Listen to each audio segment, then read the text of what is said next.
Hey, greetings everyone. This is the House of Pros are off. Melting snowflake. Yeah, complete meltdown sometimes when you go out in the consumer cultures. You see why the elite are wanting to curtail the ability to drive. It's kind of, you watch people drive and they assume such self-confidence in their driving as if they're a better human being than the next person on the road with more important things to do. It's kind of absurd. I could see where someone who's really elite and rich, who has generated wealth, they've generated prosperity, they got to look at these people as total fools. And maybe they're upset by them, and the consumers and the common Joe's not doing much to help himself when they get out of their vehicle and are 300 pounds overweight. They continue to eat poor food. They continue to not lobby their government for better food, better health, better working hours. And now, the big thing on the horizon is them trying to strip the gasoline-powered vehicle away from a lot of people and clear the roads off for their elite ass. Sounds kind of conspiratorial, a little bit out there, but maybe not so much so. I mean, they're not going to come out and tell you they plan to get you off the road because you're poor, and you're taking up too much space, and you're overhyped, and you're, like I watched today, people racing to be the first parking space to get into the store, and they're like freaking out if they don't get that first parking space. And then they're trying to race the consumers to the door, their fellow consumers, and they're driving with an attitude everywhere they go.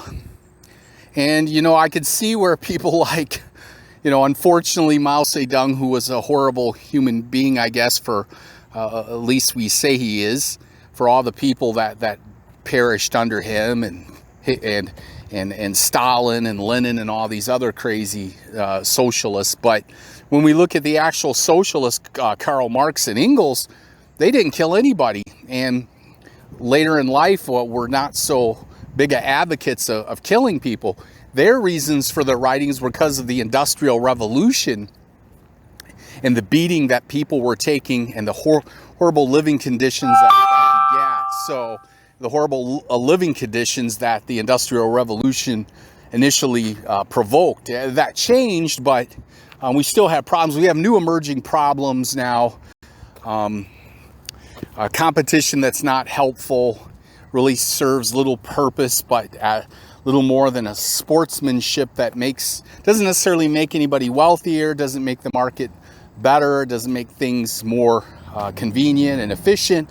Instead, it creates a lot of stress and tension, and the competition benefits a few who, they can weed out workers and, use workers to compete against each other and keep the wages down by getting workers. One worker wins, and you get another worker to defeat that worker, and you could fire them, get another worker to defeat that worker and fire them. And then you hear stories about people's, just thinking about retail jobs where suddenly there's a $20 short in the drawer. You could easily fake that if you're the manager. You could just say, "Oh, we're short $20 today. I don't know who it is, but the next time I'm writing someone up." What rights do the worker have to contest that? None. They can fight and make it hard on the manager, but if the manager's brutal enough, they're just going to write you up and say you stole, possibly, even if you didn't steal. It's a big game, and then the other worker thinks the other worker stole, and they have no idea. Maybe the manager's up to no good. You just have no idea what could be going on.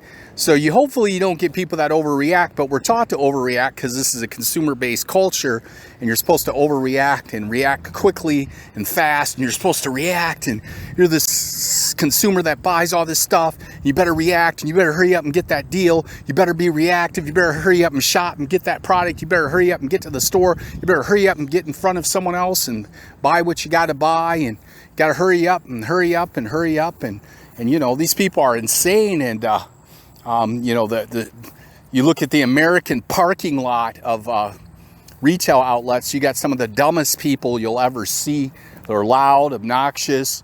They create a total poisonous environment in the hopes of self-asserting their authority in the consumer market.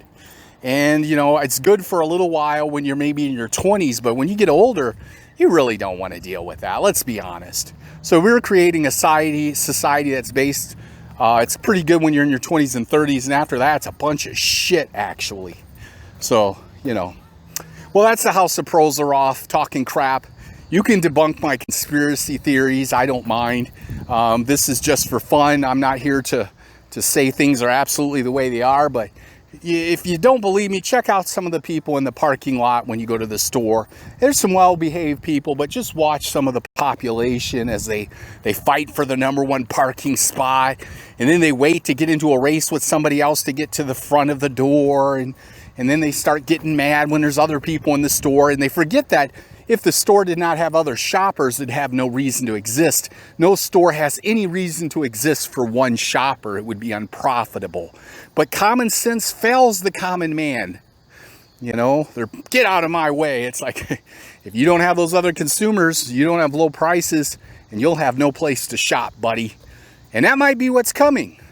The second retail hellstorm, you know, we've seen that in the late 2000s and up to the mid 2000s, and it's kind of curtailed, but maybe the second retail storm is on its way, and then they're going to be, like I said, it's going to be unaffordable to have a car, you know, CO2, not that that's going to change because Africa is coming online with a lot of petroleum production. India, China, Russia, Europe, you know, we don't control the world. Americans think they do. I guess we might for a little longer with our military, but I see that fading. And if I'm wrong, I hope I am. You know, we have some really good American people who've done some great things, who are very compassionate and genius and decent. So it's not that I love my country, and I hope it loves me, at least the people who sacrificed to produce this great place. So signing off, House of Pros are off. Melting Snowflake. Have a good one.